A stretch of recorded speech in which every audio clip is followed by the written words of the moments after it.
Hi, everyone. I'm so excited to be here with Jafreen for the first fireside chat with the Asian American Writers Workshop. And we'll just get started. We'll get right into it. Thank you for having me. I feel really honored to be here. So my first question for you, Jafreen, is the very first time, and I guess the only time, I live in San Francisco. The first time I was in the Asian American Writers Workshop, I was there to give a reading from my first book. And part of what tremendously moved me about that night, and there was really so much that tremendously moved me about that night and about that space, was that there were such young Asian artists there. There were high school students in the signing line. There were 17-year-olds asking how to like chart a path as a writer in college. And y'all bring together such a remarkable community. And I wonder if you'd be up for talking about how the workshop has thought about continuing to foster and work with that community in this time when we mostly have to be physically apart. Yeah, and I'll start by saying thank you so much, Reese, for doing this. We're so excited to be in conversation.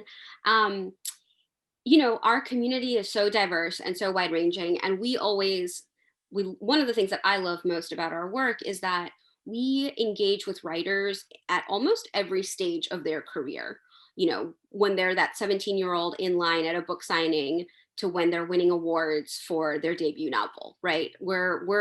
We have ways to engage and interact with writers at every point then and in between. I think my favorite story related to this is actually about K Ming Chang. And, her debut novel came out this year and it's brilliant. And we hosted the book launch for it, which was really special. And she was in conversation with Franny Choi, one of her kind of personal inspirations.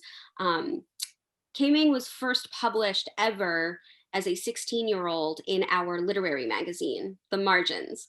And so it's this beautiful full circle story of somebody who really was incubated and came to grow as a writer in our community. Um, and so when I think about, that's more of like who we're engaging with and how we engage with writers at so many different points. This past year, when we think about ways to engage with people when we can't gather physically, I'd like to think in a lot of ways we've been ahead of the time. We actually live streamed all of our events pre-COVID. Mhm. It was always a priority for us. It was always something we committed to doing because it was important for us that our events were as accessible to the people inside the space to anywhere outside the space. Mhm. So whether you're outside of New York City, outside of the US, we wanted to make sure that what was happening in our little corner of Chelsea was viewable and reachable to people, all over the world. And so we've just really emphasized that and held on to that and just done more of it this past year when everybody else has been at home with us. Mm, mhm, mhm. I love that. And I love that. I love that. I love that this space has been so accessible to people outside of New York, because again, as someone who lives in San Francisco, I heard about and I had such like a crush on the workshop from afar. And that was part of what was so meaningful about getting to go inside that space for the first time. And really, for the first time ever, to be encountered with an audience that's mostly Asian, like that is having that happen for the first time is incredible. It was incredible as like a grown ass adult having that for the first time. It must be incredible for a 16-year-old coming across that for the first time. And I wonder, how has that thinking about community and about fostering community, how has that shifted or evolved, if at all, during what has been, unfortunately, a time of heightened anti-Asian racism? I think there's just something really special about being seen by people who understand you, who understand the references to the food you make, to the home remedies you have, and even if it's not specific to them, I mean, Asian is such a broad umbrella, right? But the story of a Chinese American immigrant still has so many connections to, say, an Indian American immigrant, right? It in so many ways it is the same story, just the nuances are different, the specifics are different. And so we really pride ourselves on creating this space where so many people can feel seen. But also, we really also pride ourselves on providing a space where authors can be more radically honest. Um, Authors do a lot of book talks and a lot of different types of events, and some of them are great and some of them are boring. You know that as well as anyone. And we really pride ourselves on being a space where authors can come talk about their work and just feel like the truest version of themselves. We've had so many writers tell us about, I do so many events and I do so many panels, but I love that I can just come here and just really be myself and be more honest and be more candid, because you're with your own and you're with your people. And I think there's just real power in that. And that's been reiterated this past year, our need for community, but also more importantly, our need for solidarity with other communities of color. Our sanctuary space is really driven by an ethos of radical inclusivity. So, we are the Asian American Writers Workshop, but our events feature Latinx writers, feature Black writers, feature queer writers. Our tent is a big one, and that's intentional. And it's always been that way, but the need for that has really just accelerated and been re-emphasized this past year. And along those lines, I've been really excited about, I've been excited for a while about the Black and Asian Feminist Solidarities collaboration. Can you talk more about this project and what brought it about, and maybe more about what it is and what you envision as its future? Yeah, so we are so proud of this project. We just launched it this past year in July, and it is really the product of work by these two incredible groups, the Asian American Feminist Collective and Black Women Radicals. And they're two feminist collectives that have been doing just an incredible amount of work, both individually and collectively. And they, recently realized that there was a real benefit to their two groups partnering and finding ways to work together in this collective search and fight for collective liberation. Um, and so, as part of that relationship that they built, they were looking for an editorial home where Mm, they could look to feminist histories and frameworks on care and survival, and really learn from the past to build a framework for liberation in the future. And it's a really powerful project because it honors the individual struggles and successes of both the Black and Asian communities, feminist communities, but it also really powerfully talks about what we can learn from each other.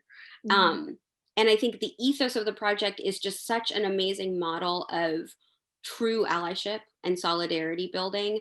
And there's a few reasons for it. I mean, we've mapped this out to take place for at least 2 years, mm, and that's an intentional decision, because this shouldn't be a fleeting conversation. It shouldn't be something that we talk about in 2020 because everybody's talking about racial justice in 2020. These conversations were happening before 2020, and they're going to continue happening after. And we recognize that. And so, as part of our commitment to make the dialogue a sustainable long term one, we've mapped it out as a long term project. And at the three organizations, the workshop, Black Women Radicals, and the Asian American Feminist Collective, we're all on board and we're all committed to really, using our history and using our past to help inform the future that we all want. mm. Um, and it's, the logistics of it, I encourage everybody to check it out on our website. We publish a new installment every month, the third Thursday of every month. And it's just a really beautiful way to also comment on timely issues. So when educators were facing challenges of how they should reopen their classrooms and how they should reopen schools, we had letters from educators in one of the monthly installments. Um, it's a chance to not only look to the history, but also think about what this relationship and what this solidarity means in the face of current challenges. Mm, mhm, mhm, mhm. Um, I have so many questions that result from that. Let's see, which one should we head to? Can Can you talk about, I've been reflecting on, as you talk about what you said about having a space for radical honesty, inclusivity. I imagine that maybe especially in a workshop that does have such a huge umbrella, and when the term Asian American can mean so very many different things, I imagine that you also have to be very intentional about making that honest, inclusive space feel really safe for so many different people, who identify in so many different ways. And I wonder if you could say more about how the workshop has gone about doing that.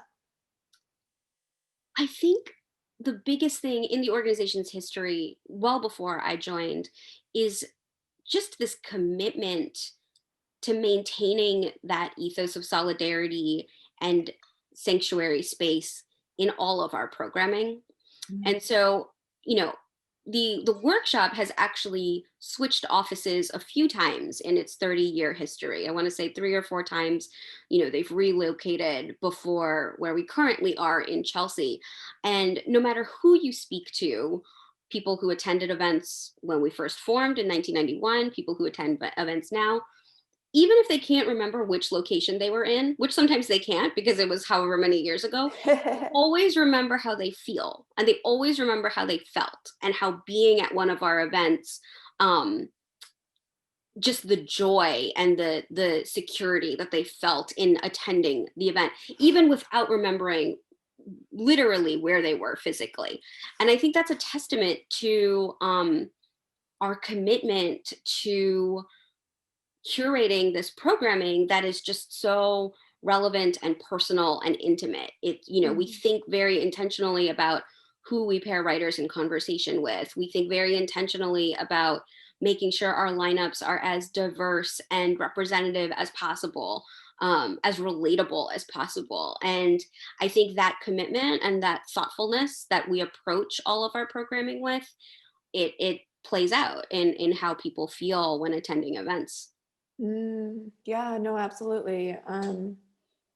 Yeah, and for anyone who does live in or near New York, when we can do things like wander around again, you all really should visit the space. It's such a beautiful space. It's such a warm space too. Everything about it feels so warm.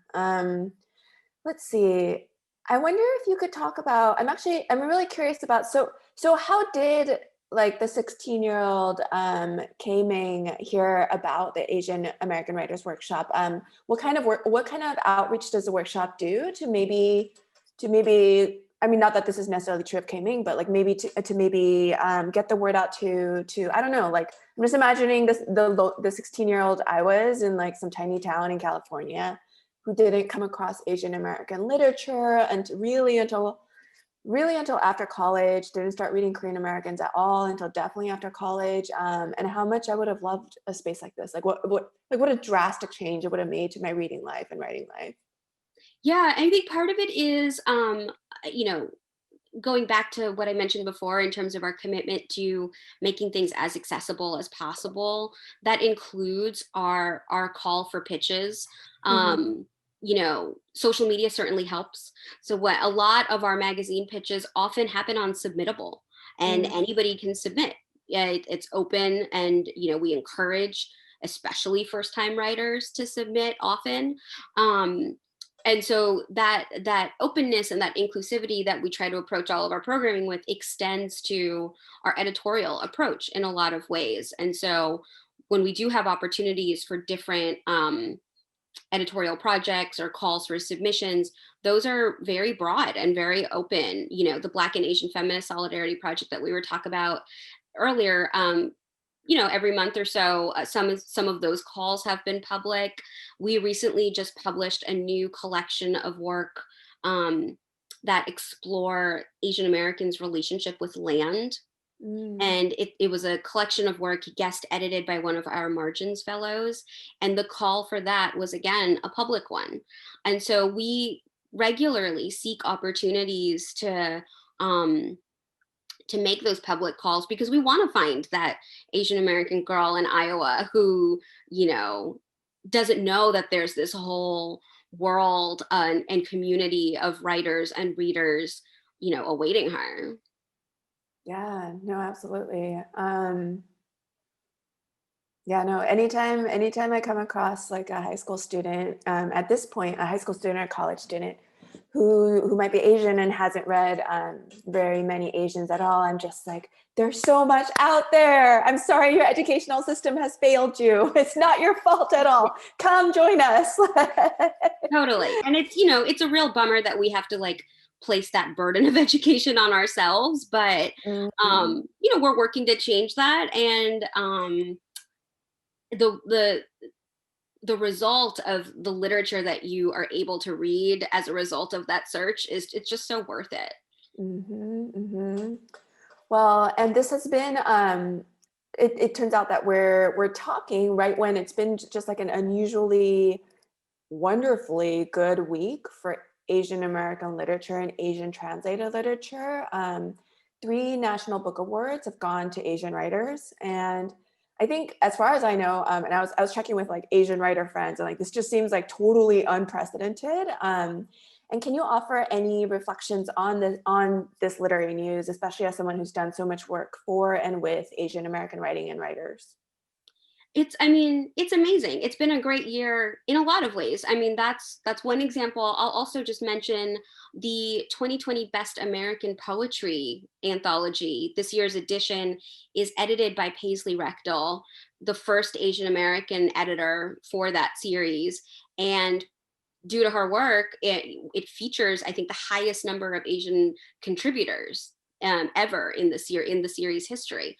So 2020, in a lot of ways, has been really powerful. I think, you know, people can think there are mixed views on, how important are awards anyway, and does what does that mean in the face of creative pursuit and whatever. I don't think anybody can deny just the impact of seeing somebody that looks like you win an award on a stage like that. Um, I think it's really powerful. And I think it's just, it's about time, first of all, more than anything. But, when it does happen, of course, it's a moment of pride. It's a moment of reflection for the community. And I think it's just such an amazing stepping stone for where we can go from here. Um, I actually had an interview this week with a French newspaper, Le Monde, and they asked this really interesting questions, and it's always so interesting to hear what people outside of the U.S. think of the U.S. and Asian Americans. And she asked a similar question, and she said, do you think this will help Asian American parents? Um, and to stop steering their children to going into medicine or law and like what role does winning these awards. And it was such a funny kind of weird thing, but the more I thought about it, I think we always talk about having writers as role models for young people, for children. I think it's also important to have successful writers as role models of what success can mean. A meaningful career doesn't have to be in medicine, it doesn't have to be in law, it doesn't have to be in these more professional careers. And proving artistic success, there is some merit to that, and there is, it's an important role model to also prove that we talk about being whatever you want to be and actually living up to that. Yeah, absolutely. Oh my goodness, that question from Le Monde. I feel as though that was something that, I mean, well, I feel as though I have like almost conflicting thoughts on that. Where I at some point during my book tour, like I was telling a friend, and I was just like, I'm getting really tired of the question, what did your parents think when you decided to become a writer? Because my answer is kind of really boring, and I mean, it's I feel very lucky, but my parents were just like, do what makes you happy, man. Like, I don't know, we came all the way here, like do it, do it. Totally. It makes you happy. Totally. And it's Totally. always a white person or a white presenting person who asked that question. Absolutely. I was always met with disbelief. People will be like, what? Surely that never happens among all the Asian Americans in this But I country. think it also speaks to how radical hope can actually be. Yeah. Um, I think about, I've been thinking a lot this fall about the film Minari, which is this beautiful film that we had the opportunity to see featuring a Korean family in rural Arkansas. And it's so stunning and it's such a beautiful story. And the focus is on, the family and the relationships. And there's no major plot line of racism. There's Mhm. a couple of scenes of microaggressions, but it's mostly for comedic effect. It's actually not like, you know, a- oppression is not a feature of the story. And there was a post-screening discussion with the writer and director, and he talked about how that was an intentional choice of not wanting his characters to be defined by any oppression.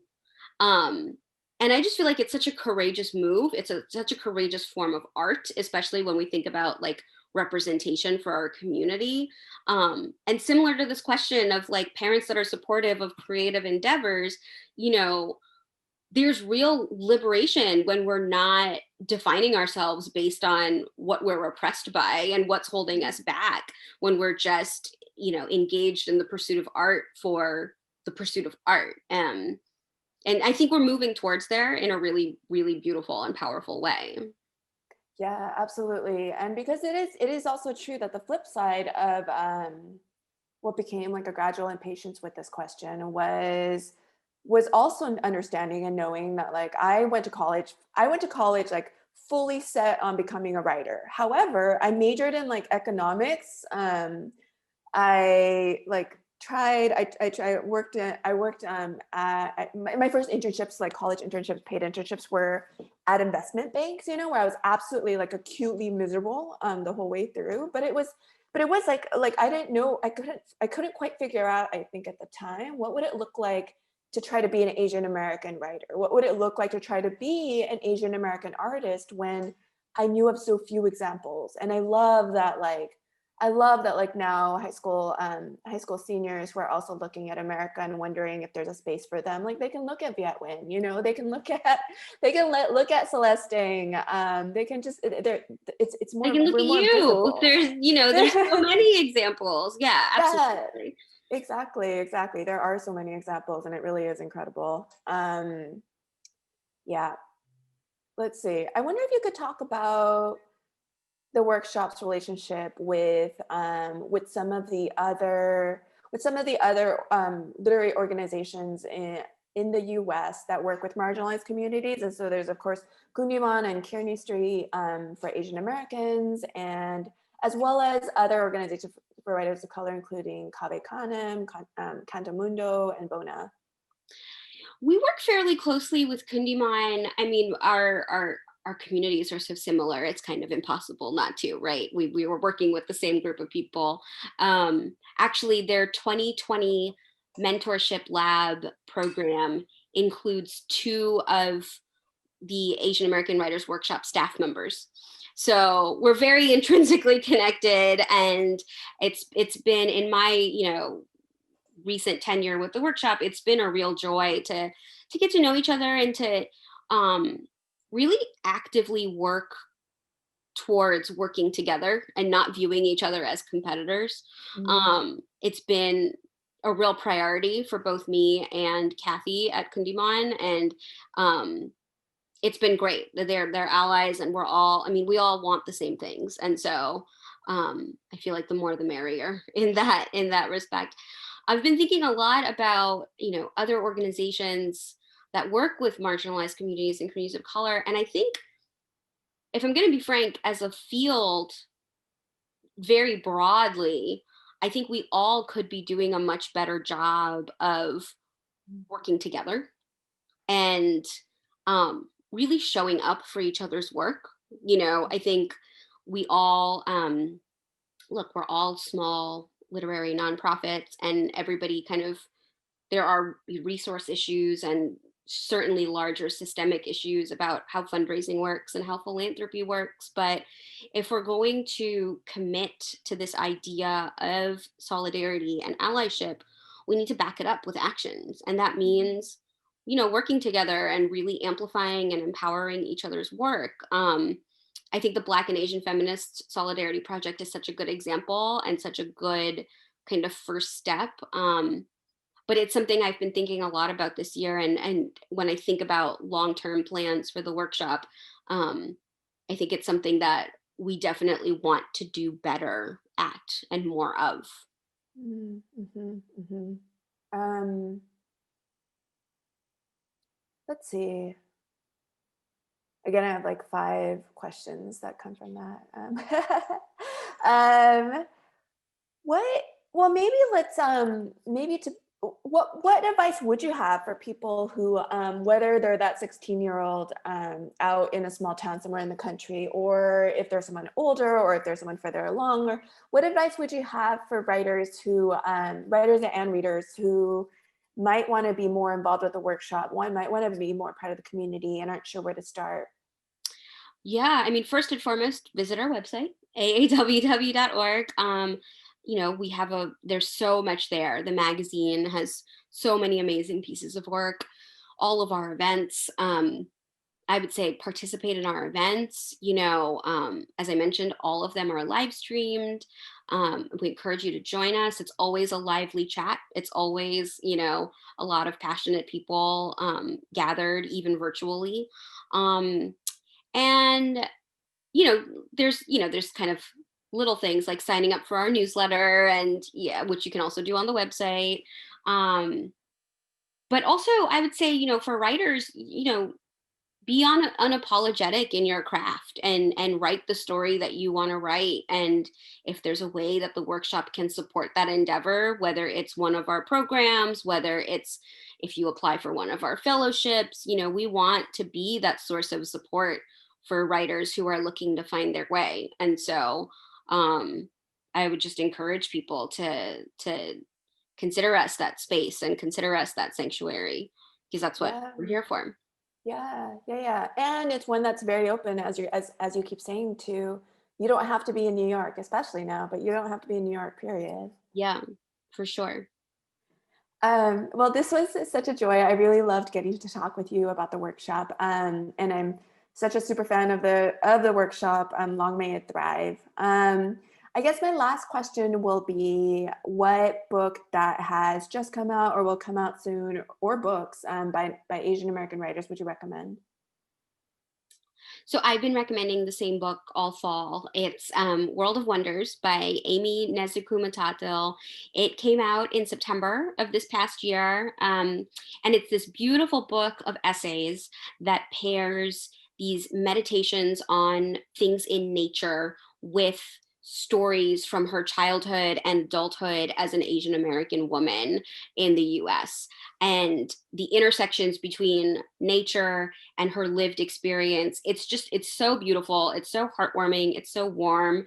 And it's also a really beautiful expression of a brown person enjoying and interacting with nature in a way that we just don't see very often. And I love it. I just can't really say enough good things about this book. So World of Wonders, everybody should go read it.